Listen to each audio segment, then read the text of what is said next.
Cyclic compound को दो part में डिवाइड किया गया था। एक एलिसाइक्लिक कंपाउंड था एंड दूसरा एरोमेटिक कंपाउंड था। तो एलिसाइक्लिक कंपाउंड देख लिए हैं, अब एरोमेटिक कंपाउंड्स को देखते हैं। एरोमेटिक कंपाउंड्स में इंक्लूड रहता है बेंजीन एंड बेंजीन से रिलेटेड अदर रिंग भी प्रेजेंट रहता है जिसको कि बेंजीनॉइड बोलते हैं। एंड यहाँ पे फिर से रिपीट किया गया है कि एलिसाइक्लिक कंपाउंड के पास भी हेटेरो एटम होता है, तो वो हम यहाँ पे देख चुके हैं। टेट्राहाइड्रोफ्यूरेन ये हेटेरोसाइक्लिक है क्योंकि यहाँ पे कार्बन के अलावा अदर एटम प्रेजेंट है।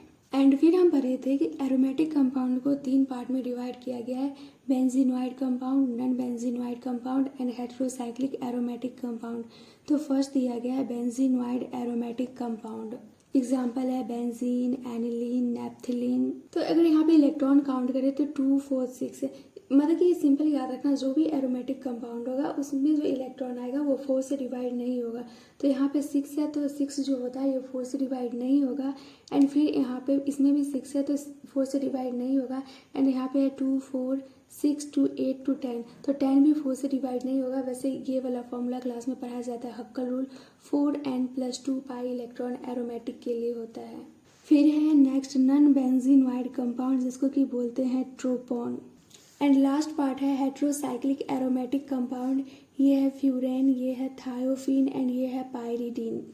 एंड इसको हेटेरोसाइक्लिक इसलिए बोला गया है कि यहाँ पे कार्बन हाइड्रोजन के अलावा अलग एटम है, वो है मतलब कि ऑक्सीजन है, सल्फर है, नाइट्रोजन है।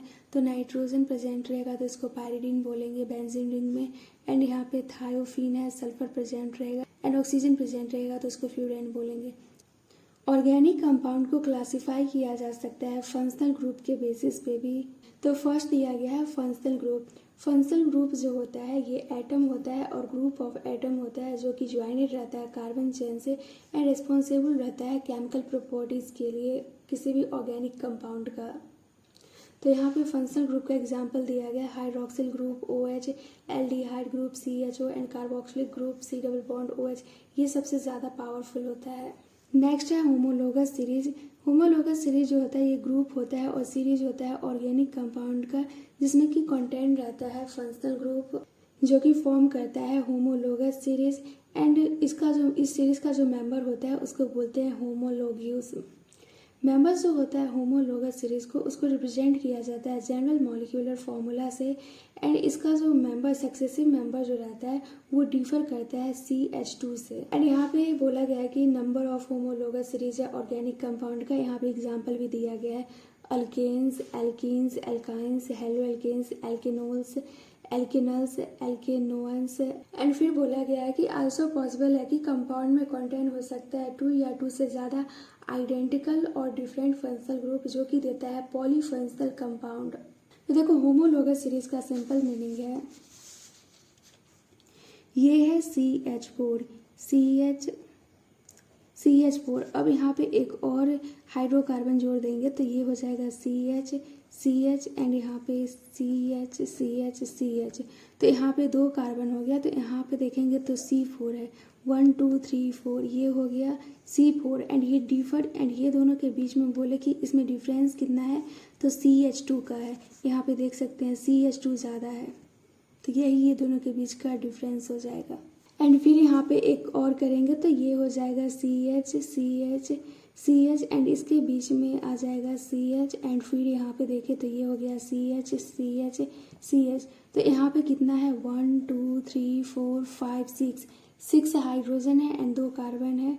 तो यहाँ पे देख सकते हैं 1 2 3 4 5 6 एंड ये हो गया 2 कार्बन। तो ये भी डिफर कर रहा है CH2 से, मतलब कि ये दोनों के भी बीच में डिफरेंस है CH2 का ही।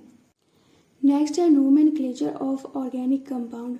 तो IUPAC का फुल फॉर्म होता है international union of pure and applied chemistry. IUPAC से पहले ऑर्गेनिक कंपाउंड को नेमिंग किया जाता था उसके ओरिजिन के बेसिस पे एंड उसका जो कुछ प्रॉपर्टीज होता था उसके बेसिस पे। तो यहाँ पे एग्जांपल भी दिया गया है। साइट्रिक एसिड का जो हम नेम दिए हैं ये ओनली साइट्रस फ्रूट के बेसिस पे दिए हैं। तो वही यहाँ पे बोला गया है कि साइट्रिक एसिड इसलिए नेम दिया गया है क्योंकि ये पाया जाता है साइट्रस फ्रूट में। एंड जो एसिड पाया जाता है रेड एंट में उसको बोला गया फॉर्मिक एसिड। क्योंकि एंड का जो लैटिन वर्ड था वो फॉर्मिका था, तो इसको फॉर्मिक एसिड नेम रख दिया गया। एंड ये नेम जो था ये ट्रेडिशनल था एंड इसलिए इसको बोला गया ट्राइबल और common names. And other example है बकमिनिस्टर फुलरिन, कॉमन नेम है न्यूली डिस्कवर C60 का। एंड ये जो C60 है इसका स्ट्रक्चर जो रहता है ये सेम रहता है जियोडेसिक डोम से। एंड ये जो जियोडेसिक डोम है इसको पॉपुलराइज किया गया था बकमिनिस्टर के द्वारा। नेक्स्ट है कॉमन नेम और trivial name of some organic compound. यहाँ पे CH4 तो सबको पता रहता है कि इसका नेम है मीथेन। एंड फिर N-ब्यूटेन, आइसोब्यूटेन है, ये है नियोपेंटेन। तो नियोपेंटेन में सिंपल पेंटेन है तो 5 कार्बन होगा। तो नियो को कैसे बना सकते हैं, एक कार्बन ये हो गया एंड एक कार्बन ये, तो 1 2 3 4 5 कार्बन हो गया। तो यहाँ पे सिंपल CH3 एंड ये H3, तो 1 2 3 4 5, तो इसको बोल सकते हैं नियोपेंटेन। एंड आइसोब्यूटेन जहाँ पे भी आए तो वहाँ पे 4 कार्बन का बात होगा। तो यहाँ पे 1 2 3 कार्बन है, तो 2 डिग्री का जो कार्बन है उस पर एक और CH3 को जोड़ देंगे तो इसको बोलेंगे आइसोब्यूटेन। एंड फिर है एन प्रोपाइल अल्कोहल, ये तो सिंपल है ROH। एंड फिर बोला गया है फॉर्मल्डिहाइड, तो फॉर्मल्डिहाइड को तो सिंपल लिखते हैं, ये H हो गया एंड ये C डबल बॉन्ड OH, ये एल्डिहाइड वाला हो गया पार्ट। एंड ये सिंपल H है तो इसको बोलेंगे फॉर्मल्डिहाइड। फिर है एसीटोन, तो एसीटोन को सिंपल लिखते हैं CH3 C double bond O CH3, ये हो गया एसीटोन। तो यहाँ पे कंडेंस टाइप में लिखा गया है जहाँ पे कि हम कोवेलेंट बॉन्ड जो होता है उसको रिमूव कर देते हैं, तो इसको लिखेंगे तो ये हो जाएगा CH3 and C double bond O। फिर दिया गया क्लोरोफॉर्म, तो क्लोरोफॉर्म होता है CHCl3 एंड ये है एसिटिक एसिड जो कि CH3 C double bond OH होता है। बेंजीन का तो पता ही होता है C6H6। एंड फिर है एनिसोल को बोलते हैं C6H5OCH3 एंड इसको मिथॉक्सी बेंजीन भी बोल सकते हैं। तो एनिसोल को सिंपल हम बनाते हैं, ये है बेंजीन एंड ये रहा OCH3, तो इसको बोलते हैं मिथॉक्सी बेंजीन। एंड फिर है एनिलीन, तो एनिलीन में तो सिंपल बेंजीन के ऊपर NH2 जुड़ा हुआ रहता है। फिर है एसिडोफिनोन, तो बेंजीन से ऐड कर देंगे C double bond O CH3 group, मतलब कि ये बेंजीन है तो यहाँ पे ऐड कर देंगे C double bond O CH3, तो इसको बोलते हैं एसिडोफिनोन।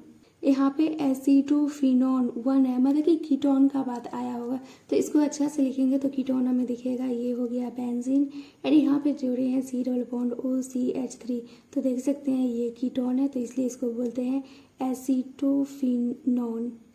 एंड फिर है ethyl methyl ether CH3O CH2 CH3, ये हो गया इथाइल। अल्फ़ाबेटिकली देखें तो ई पहले आएगा एंड फिर हो गया मिथाइल ईथर। नेक्स्ट है the IUPAC system of nomenclature, तो ये तो नोमेनक्लेचर तो सिंपल होता है। यहाँ पे देख सकते हैं ये CH3, मतलब कि ये जो हो गया ये पेरेंट चेन हो गया। तो नेमिंग के लिए सबसे पहले हम पेरेंट चेन को ही आइडेंटिफाई करते हैं और पेरेंट चेन से जो ग्रुप अटैच रहता है ये हो गया फंक्शनल ग्रुप, ये भी हो गया ब्रोमीन भी हो गया फंक्शनल ग्रुप। एंड ये जो एल्केन वगैरह लगा हुआ होगा वो ब्रांच होगा। हाइड्रोकार्बन सैचुरेटेड रहता है, मतलब कि सैचुरेटेड का सिंपल मीनिंग है कि वहाँ पे सिंगल बॉन्ड प्रेजेंट होगा। देखो एक होता है सैचुरेटेड हाइड्रोकार्बन और एक होता है अनसैचुरेटेड हाइड्रोकार्बन। तो सैचुरेटेड हाइड्रोकार्बन में C और C में सिंगल बॉन्ड होता है, वही अनसैचुरेटेड हाइड्रोकार्बन में C डबल बॉन्ड C भी हो सकता है and C triple bond C भी हो सकता है। तो वही यहाँ पे दिया गया है कि हाइड्रोकार्बन सैचुरेटेड जो होता है उसमें ओनली कंटेंट रहता है carbon carbon single bond. And alkene को बोलते हैं पैराफिन, ये याद रखना, टेस्ट वगैरह में आसानी से पूछ लिया जाता है। एंड फिर नेक्स्ट दिया गया है IUPAC नोमेनक्लेचर ऑफ एल्केन्स। देखो यहाँ पे सिंपल हमें याद रखना है कि सफिक्स एंड प्रीफिक्स क्या होता है। सफिक्स प्रीफिक्स मतलब प्री से ही लग रहा है कि पहले वाला कोई चीज़, एंड सफिक्स जब प्री वाला पहले है तो सफिक्स वाला बाद में आएगा। तो सफिक्स एंड प्रीफिक्स को यहाँ पे समझते हैं। ये दिया गया है CH4, तो सफिक्स जो होता है ये ANE होता है, मतलब कि ये लास्ट में आएगा। एंड प्रीफिक्स जो होता है ये मिथ होता है। फिर ये सब में भी देखेंगे कि सफिक्स जो होता है ये ANE होता है एंड प्रीफिक्स जो होता है ये इथ होता है। तो वही यहाँ पे दिया गया है कि सफिक्स लास्ट में आता है एंड प्रीफिक्स इंडिकेट करता है number of carbon atom present in chain. And ये जो टेबल में दिया गया है IUPAC name of some unbranched saturated hydrocarbon, मतलब कि ये अनब्रांचेड हाइड्रोकार्बन का नेमिंग दिया गया है। तो ब्यूटेन, हेप्टेन, ऑक्टेन ये सब का तो हमें पता ही रहता है, बस इसका याद रख लेना। जहाँ पे भी C20 हो एंड ये सब अल्केन का बात बोला जा रहा है तो C20 में रहता है, C20 को बोलेंगे आइको एंड लास्ट में तो एनी लगाते ही हैं। एंड फिर C30 रहेगा तो उसको बोलेंगे ट्राइकोन्ट एंड लास्ट में तो एनी लगाएंगे ही। नेक्स्ट है ब्रांचेस चैन हाइड्रोकार्बन।